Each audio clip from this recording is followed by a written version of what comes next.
I'm here at the Hong Kong Sevens where dozens of players are trying to make a name for themselves. But with me now are two legends of the game, Gavin Hastings and Gareth Edwards. Gavin, if I can start with you, why are you here? Well, I must admit it's just one tremendous show. It's just a great party. It's what, for me, epitomises the great things about rugby.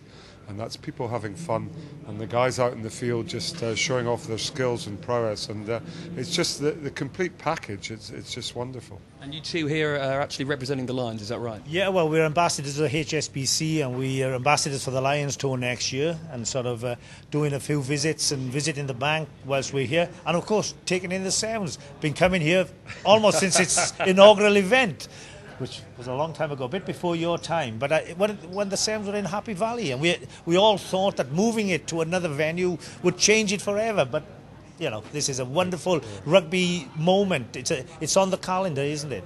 How much of a preparation do you think Sevens rugby is for the larger game? Well, I think over the last number of years, and when it's all come under the banner of the IRB, and they've got these 8 World Series events, we've seen an awful lot of people coming through, and there's a lot of young guys that are coming that really have the talent, and it just exposes them to playing in front of big crowds. And really, I think the standard of Sevens just rises every year. The pace, it's just the pace for me of the guys out there is just fantastic. And you know, it's a wonderful preparation for playing at a higher level. Indeed, that high level of including, of course, of the British Lions. How do you think the Lions are going to get on next year in South Africa? Well, I think they're going to be a pretty strong team. Most of the British teams haven't really performed that well this season. Wales, of course, having been Grand Slam champions. But having said that, I think it's such a good pool of talented players in the British Isles. I think there'll be a very strong team next year.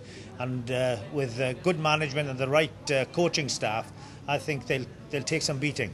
Is away in South Africa pretty much the hardest tour you can do? Well, there's no doubt that they take the rugby very, very seriously, and I think the fact that the Lions have only won there in 2 previous tours sort of tells its own story. But you know, I think as the professional sport and professional rugby, it's very, very difficult for the guys from 4 home nations to come together and within a matter of days almost to try and formulate a team that's going to be strong enough to beat the world champions in their own backyard. But you know, again, they'll work very, very hard to do it, and you know, HSBC's sponsorship, I think, is vital in that, and I think it's tremendous that such a big global company are supporting the Lions. It's a wonderful brand name, the Lions, and I think that the management team that we believe perhaps is going to be in place is going to be very, very strong, and they will leave no stone unturned. Any clues on who do you reckon that management team's going to be? Well, if we tell you, we'll have to kill you. So I'll take that chance. All right. God, come on, we'll stick on it. We think Geach is going to be involved. Well, yes, I mean, he's one of the favourites. Ian McGeechan. Yeah, Ian McGeechan. Of course, has got all the qualifications. Was a Lion with me in '74. Has been there, done it. Was coach to the successful '97 Lions. Knows what's required, and as I said, been there, done it. Got great experience, and he's got a natural partnership, hasn't he, with Warren Gatlin maybe and Sean Edwards. Who are all finding their feet at international level. So really we don't need, it's a biased opinion maybe, but we don't need to look too far.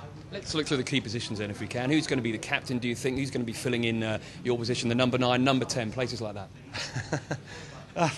I mean, I personally think that we're too far away from the tour to determine that. I think, you know, Wales, obviously, all the guys that have played for Wales, they've put their hand up, they want to be counted. But if Wales have a very poor season next year, it's all going to count for nothing, really. So I believe that really from the start of next season, that's when you want to be playing well. Sure, Wales have put their hands up and said, we definitely want to be there, but I think it's just a bit too early to speculate on who might be there. Very, very valid point. You know, we've seen this over the years, and there is always a lot of speculation.